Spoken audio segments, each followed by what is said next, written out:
Jesus, I surrender all to Him. I freely give.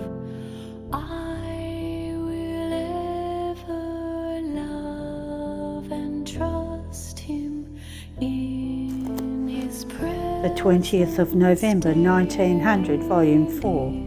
Since Louisa must live from the heart of Jesus, he gives her rules in order to undertake a more perfect way of living.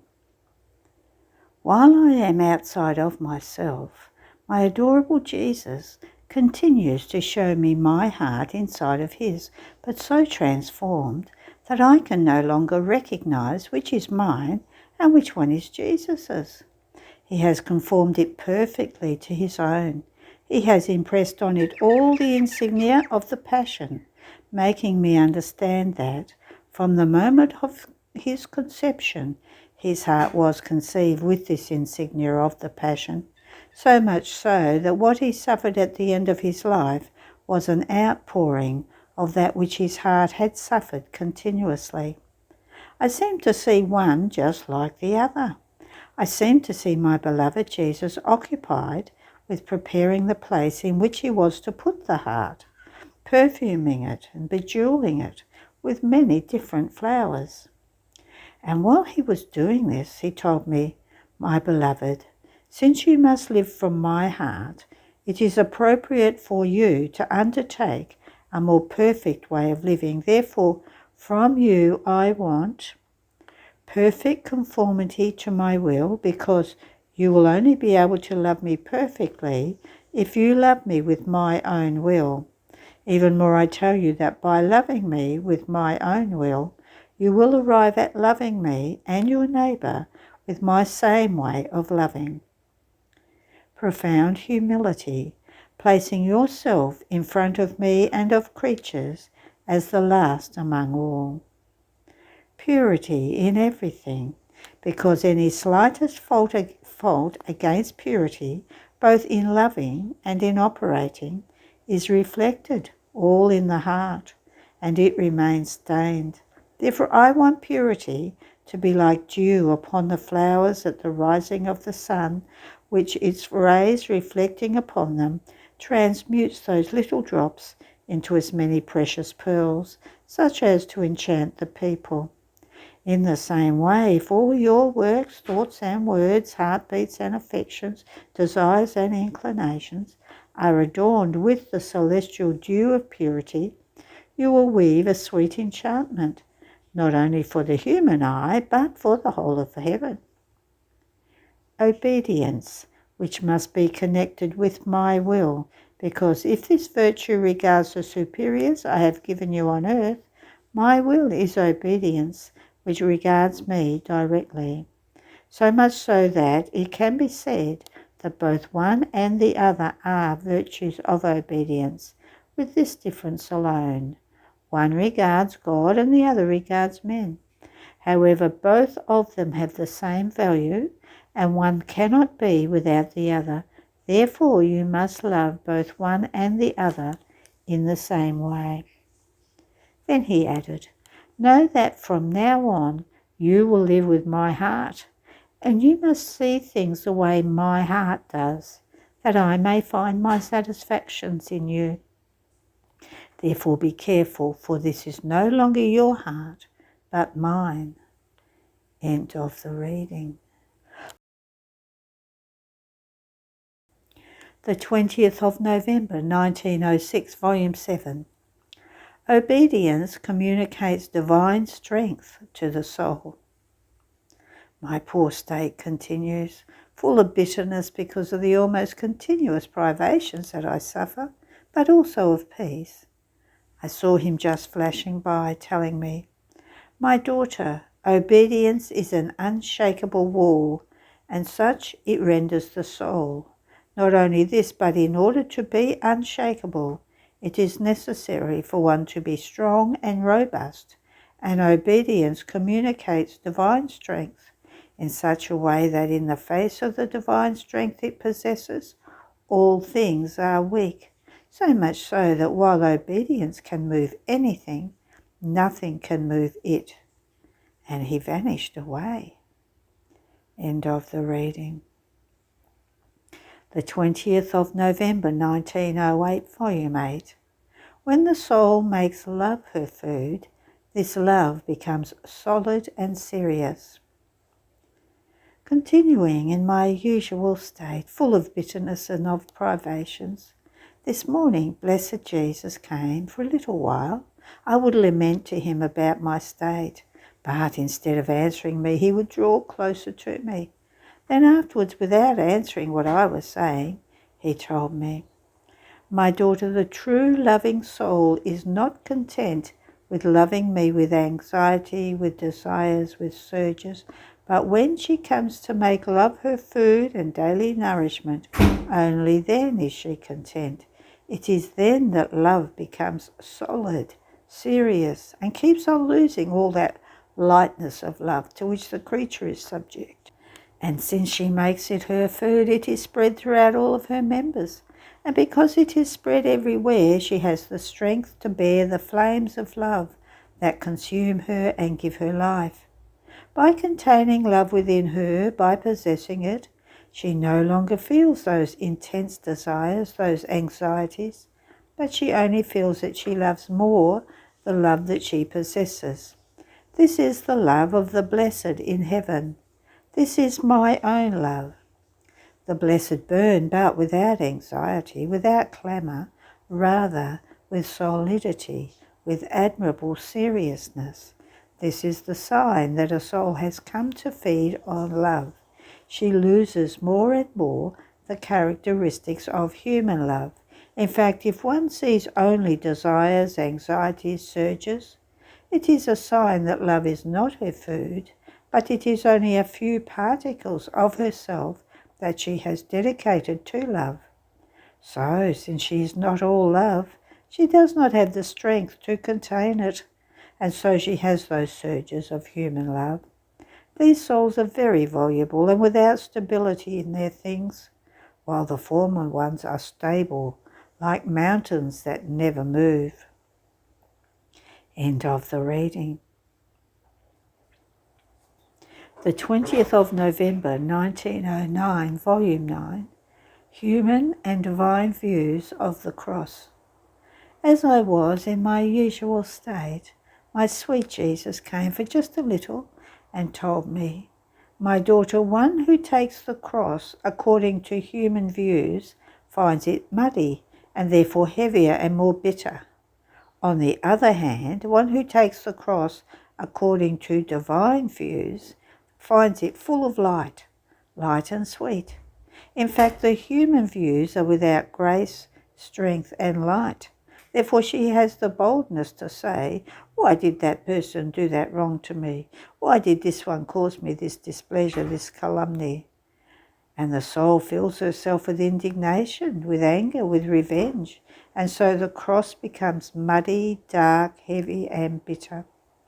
On the other hand, the divine views are full of grace, of strength, and of light. Therefore she does not have the boldness to say, 'Lord, why did you do this to me?' On the contrary, she humbles herself, she resigns herself, and the cross becomes light and brings her light and sweetness."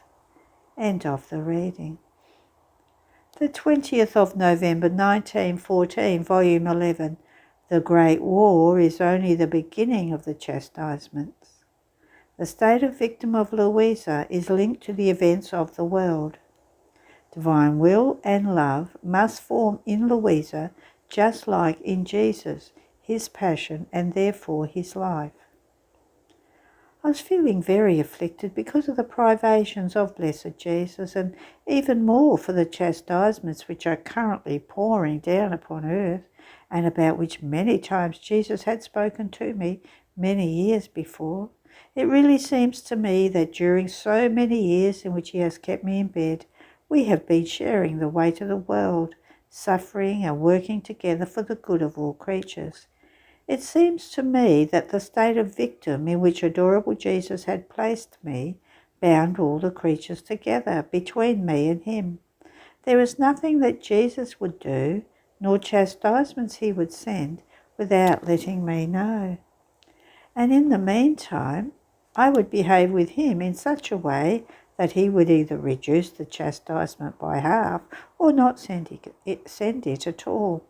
Oh, how I grieve at the thought that Jesus may have drawn all the weight of the creatures upon himself, leaving me aside, as if unworthy to work together with him. But there are many afflictions. In the darting little visits that he makes, he keeps telling me that the wars and the scourges which are occurring now are still nothing, while it seems that they are too much. That other nations will go to war, and not only this, but that they will wage war against the church, attack sacred people and kill them. How many churches will be profaned?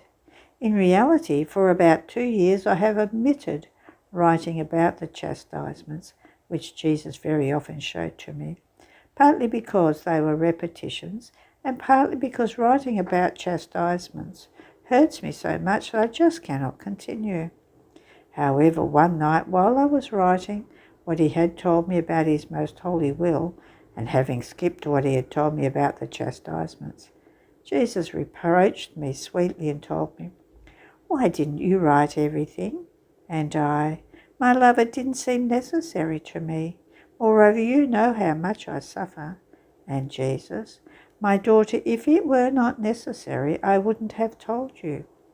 Furthermore, since your state of victim is linked to the events that my providence disposes on the creatures, and since this link between you, myself, and the creatures, as well as your sufferings in order to prevent chastisements, appear from your writings, this gap would be noticed. This would appear as clashing and incomplete, and I do not know how to do clashing and incomplete things." Shrugging my shoulders, I, bad one, said, "It is too hard for me to do this, and then who is going to remember everything?"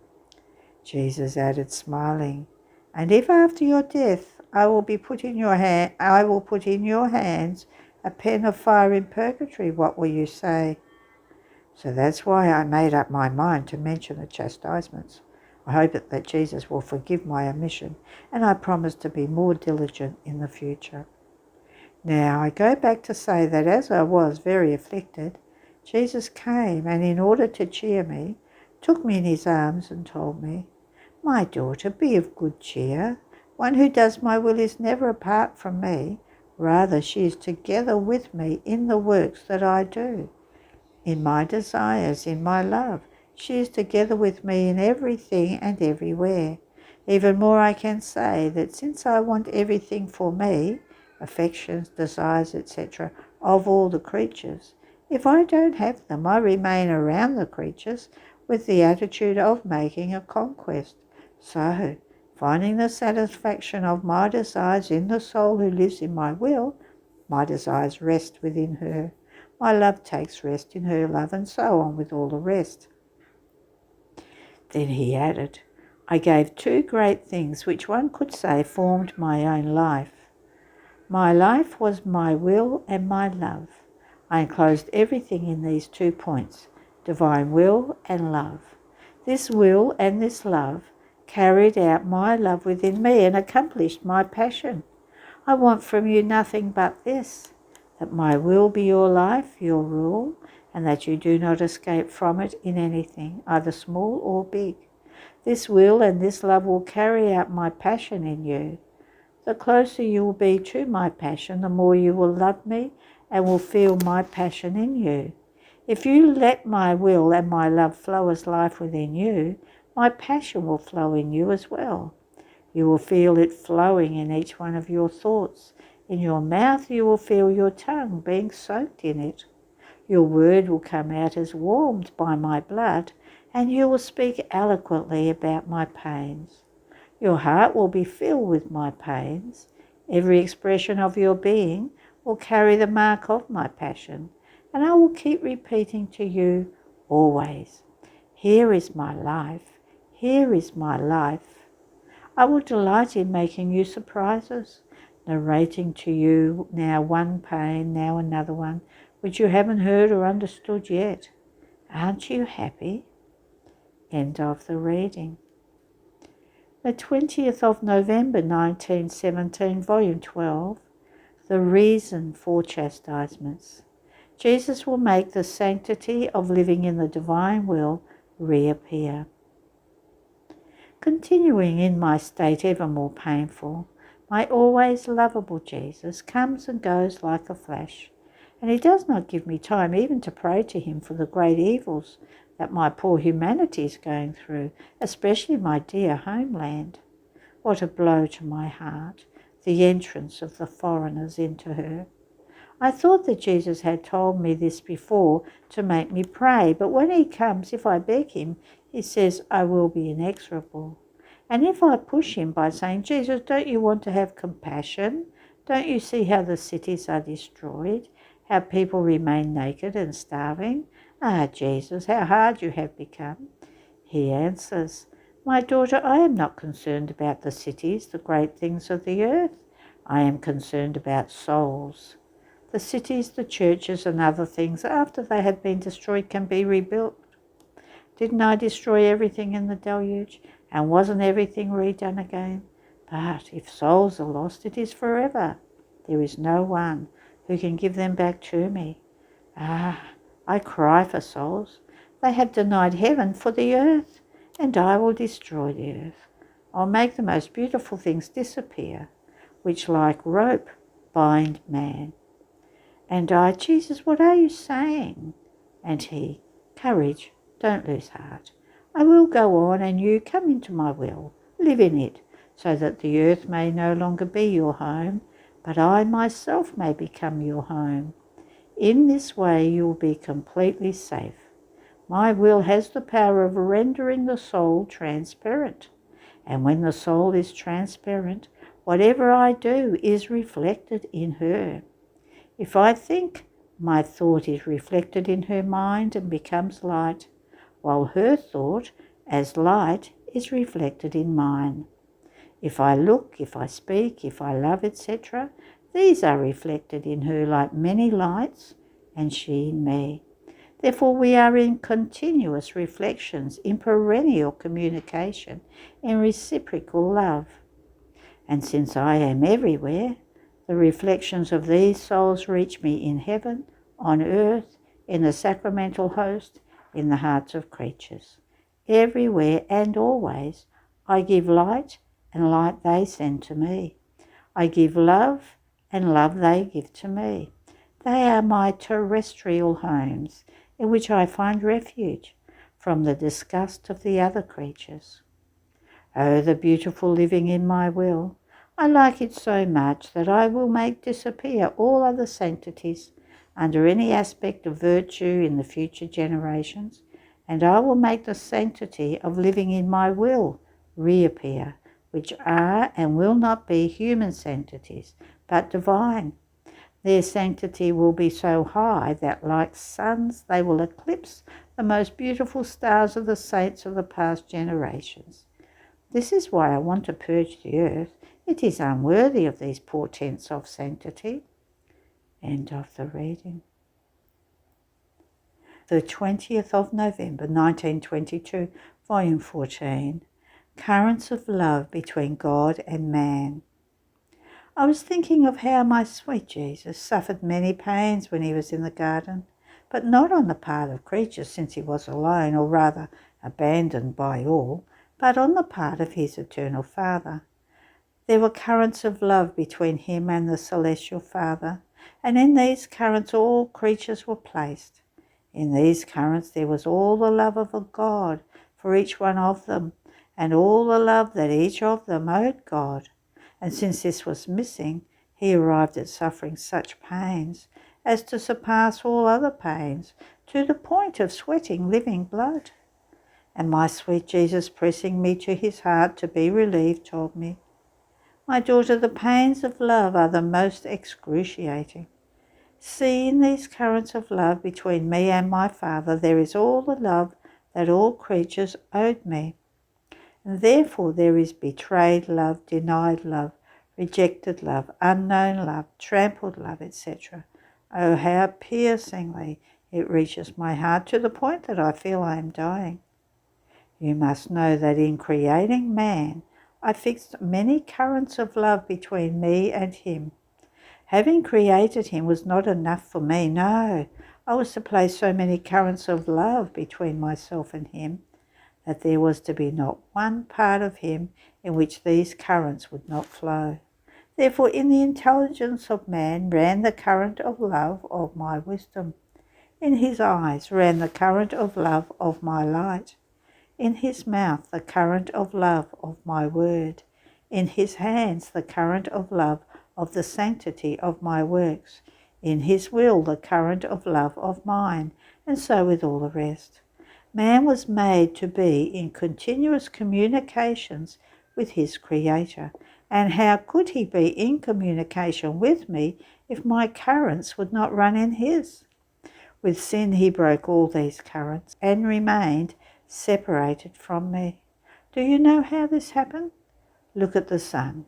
All of its light hits the surface of the earth and invests it so much as to make it feel its heat, so alive and real, as to bring fecundity and life to everything which the earth produces.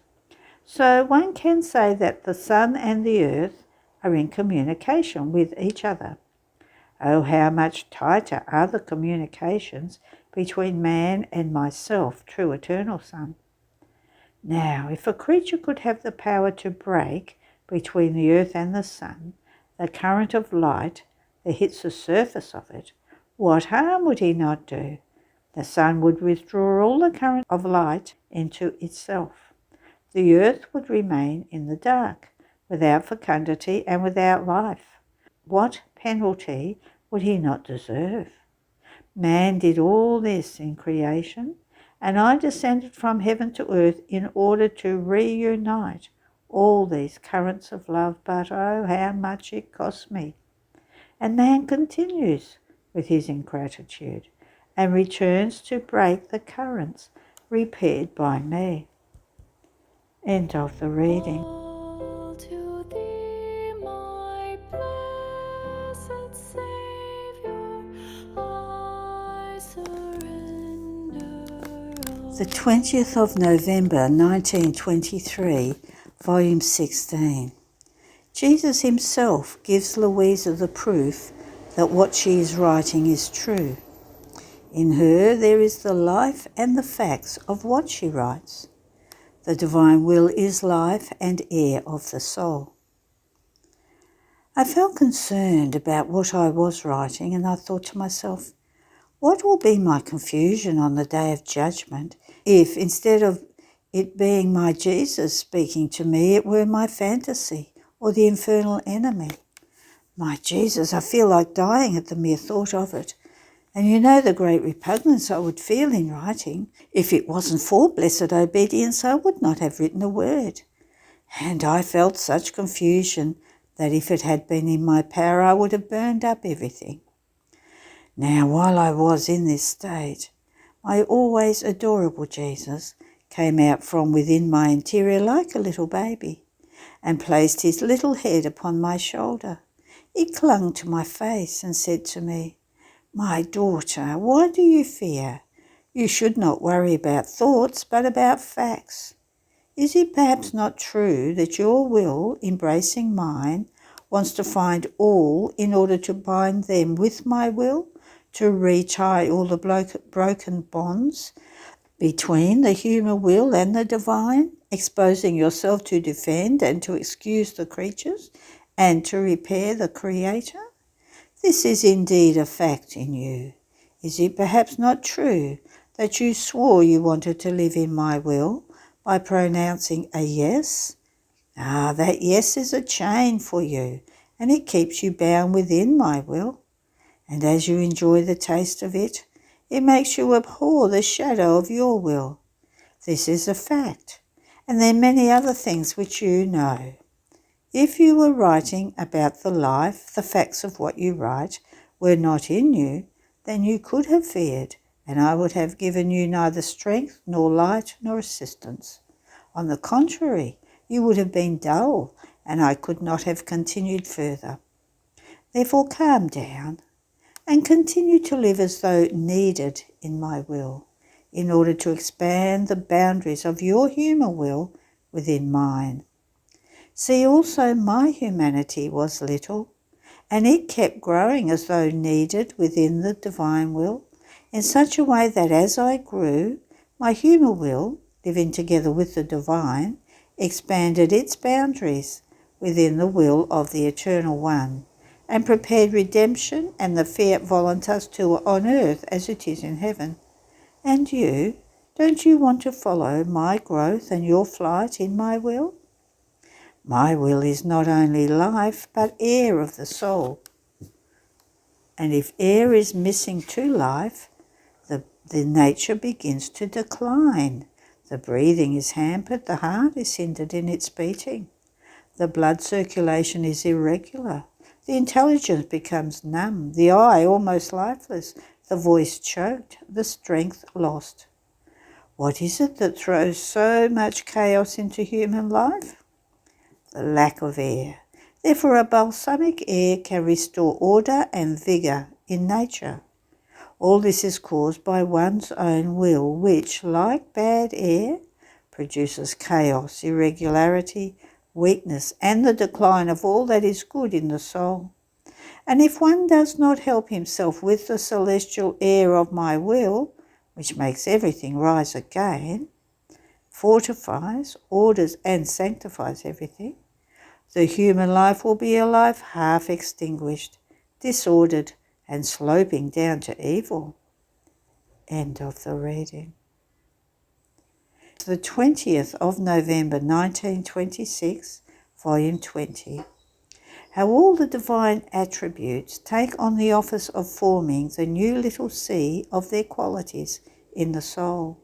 How everyone has emotion. I was doing my round in the creation according to my usual way, in order to follow the acts of the supreme will in it. But while I was doing this, my always lovable Jesus, letting me hear his most sweet voice in each created thing, told me, "Who is calling my love, so that either my love may descend into her, or her own may descend into mine, so as to fuse themselves together, form one single love, and to give my love the field of action in order to make arise in the soul the new little sea of her love? My love triumphs and celebrates because it is given its outlet and its field of action." As I moved into the sun, into the heavens, into the sea, I kept hearing his voice saying, "Who is calling my eternal light, my infinite sweetness, my incomparable beauty, my unshakable firmness, my immensity, in order to form their cortege and give them the field of action, to make arise in the creature as many seas of light, of sweetness, of beauty, of firmness, and so forth, to give them the contentment of not being kept idle, but of using the littleness of the creature in order to enclose all of their qualities in her? Who is she then? Ah, it is the little daughter of our will." Then after I heard him say to me in each created thing, "Who is calling me?" My sweet Jesus came out from within my interior and clasping me all to himself told me, "My daughter, as you go around in my will to follow it in each created thing, all of my attributes hear your call and enter the field in order to form each one of them, the little sea of their qualities. Oh, how they triumph in seeing themselves active, being able to form each one of its own little sea.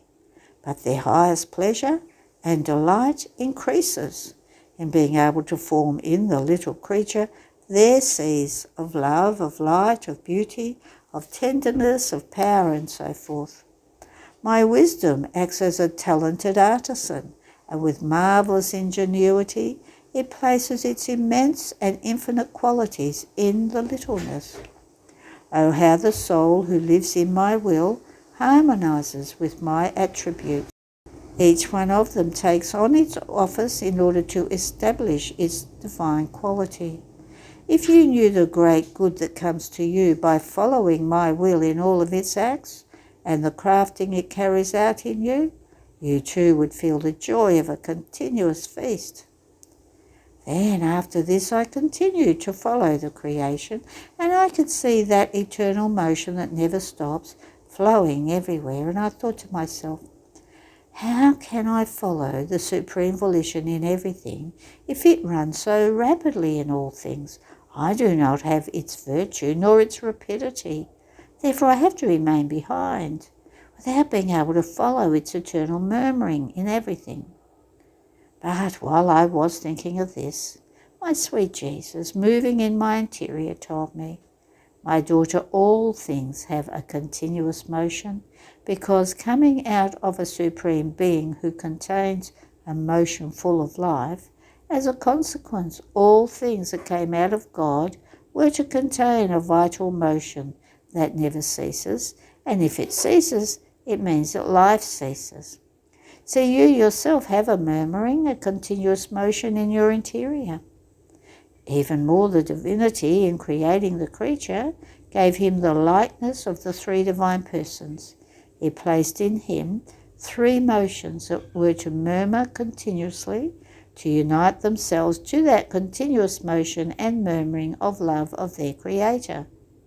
And these are the motion of the beating of the heart that never ceases, the blood circulation that always circulates without ever stopping, the breathing of the breath that never stops. This in the body. In the soul, then, there are three more motions that murmur continuously, the intellect, the memory, and the will. Therefore, everything is in keeping your motion bound to the motion of your Creator, in order to murmur together with His eternal motion. In this way, you will follow my will in its motion that never stops, in its acts that never cease. You will make your motion return into the womb of your Creator, who awaits with so much love the return of His works, of His love and of His murmur. In creating the creatures, the divinity acts like a father who sends his children for their good, one to a town, one to a field, one to cross the sea, and some to a place nearby, some far away, giving each one of them a task to fulfill. But while he sends them, he anxiously awaits their return. He is always on the lookout to see if they are coming back. If he speaks about his children. If he loves, his love runs to his children. His thoughts fly to his children. Poor father, he feels crucified because he has sent his children far away from him, and he longs for their return more than his own life. And if, may this never be, he does not see all of them or part of them come back, he is inconsolable. He weeps and utters moans and cries of sorrow, such as to snatch tears even from the hardest. And only when he sees them return into his paternal bosom to clasp them to his breast that burns with love for his children, then is he content. Oh, how our celestial Father, more than Father, sighs, burns, raves for his children, because he delivered them from his womb and awaits their return in order to enjoy them in his loving arms. And the kingdom of the supreme fiat is precisely this, the return of our children into our paternal arms. And this is why we long for it so much. Then after this I felt all immersed in the adorable will of God. And I thought to myself of the great good if everyone knew and fulfilled this fiat so holy, and the great contentment that they would give to our celestial Father.